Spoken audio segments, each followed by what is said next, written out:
அடையறதுக்கு தான் சிரமப்படுறோம்.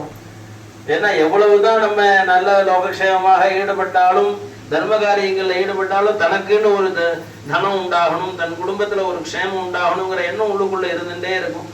அந்த க்ஷேமமோ தனமோ மகாலட்சுமியோட அனுகிரகம் இருந்தா மட்டும்தான் கிடைக்கும் அப்படிங்கிறது தீர்மானமான விஷயம்.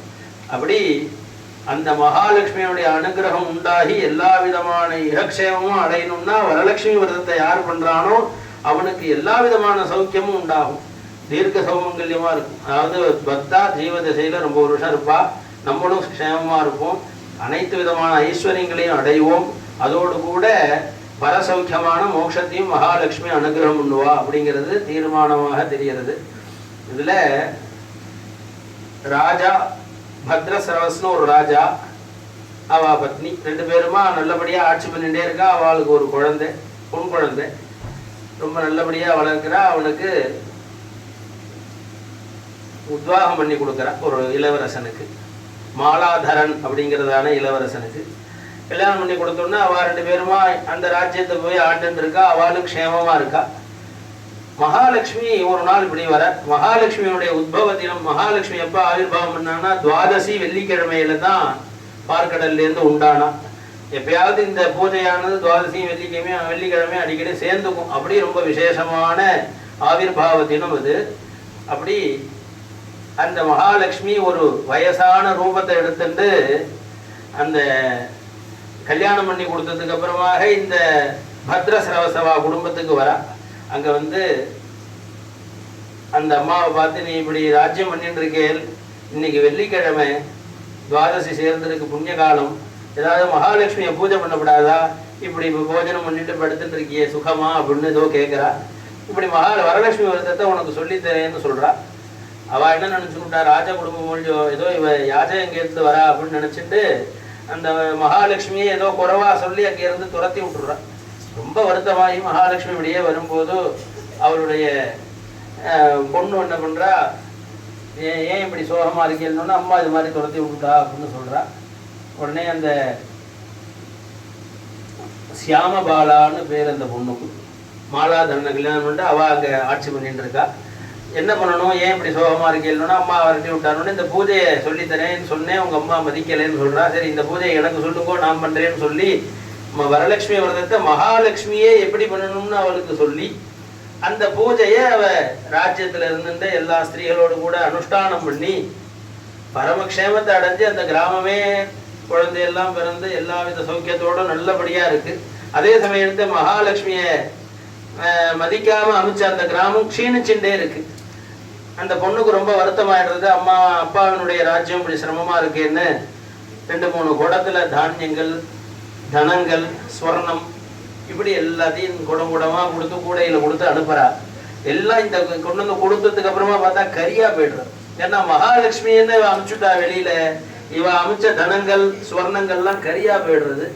என்னடா பண்றதுன்னு ஒரே சிரமமா இருக்கும்போது அந்த அதே பூஜையை எப்படி பண்ணணும்னு வந்து சொல்லி கொடுத்து அந்த பூஜையை மறுபடியும் இவா பண்ணி இவா க்ஷேமத்தை அடைஞ்சா அப்படிங்கிறதாக இந்த வரலட்சுமி விரதத்துல விசேஷமாக தெரிகிறது.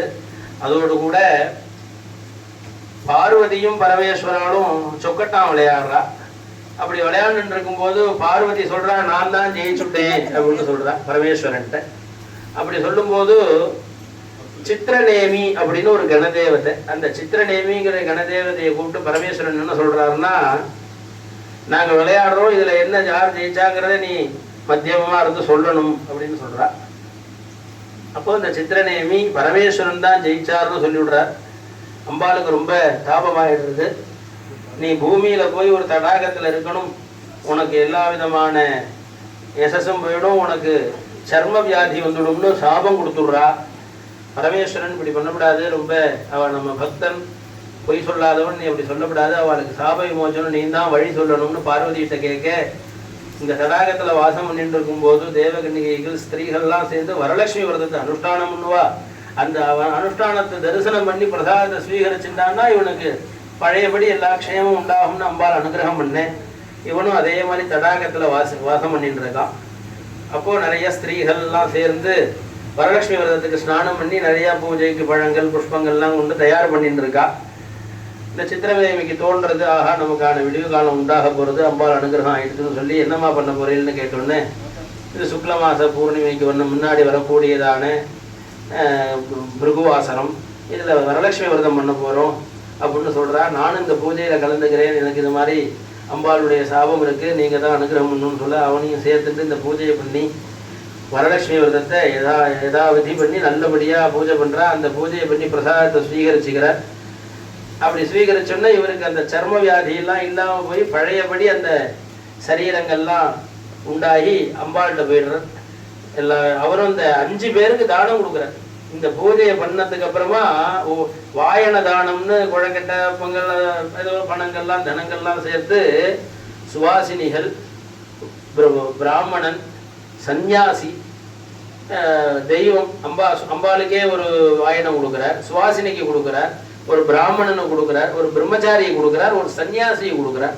இது போல 5 பேருக்கு வாயன தானம் கொடுத்து தன்னுடைய சாப விமோசனமாகி மகாலட்சுமியை பிரார்த்தனை பண்ணிட்டு நேராக பார்வதி லோகத்தை அடைஞ்சு பரமேஸ்வரனும் பார்வதி இருக்கிற இடத்துல கைலாசத்துக்கு போயிடுறார். இது போல எனக்கு சாப விமோசனம் ஆச்சு, மகாலட்சுமியுடைய அனுகிரகத்தினால எனக்கு நீங்கள் அனுகிரகம் பண்ணணும்னு சொல்ல பரமேஸ்வரன் இந்த கைலாசத்திலேயே வாசம் பண்ணி சௌக்கியத்தை அனுபவிப்பேன், பின்னாடி வைகுண்ட மோட்சம் உனக்கு கிடைக்கும் அப்படிங்கிறதாக அனுகிரகம் பண்ணி இந்த வரலட்சுமி பூஜையினால இப்படி ஒரு பெரிய அனுகிரகம் கிடைக்கிறதுன்னு தீர்மானமாக தெரிகிறது. அப்படிப்பட்டதான இந்த வரலட்சுமி பூஜையை அனுஷ்டானம் பண்ணினோம்னா நமக்கு பூமியில் பரம ஐஸ்வர்யமும் கிடைக்கும், குடும்ப விருத்தி, இந்த குழந்தை எல்லாம் பிறக்கிறது தான் ரொம்ப முக்கியம், அது நடக்கும். இப்போ பௌத்திரன் பிரபௌத்திரன்லாம் நம்ம பார்க்க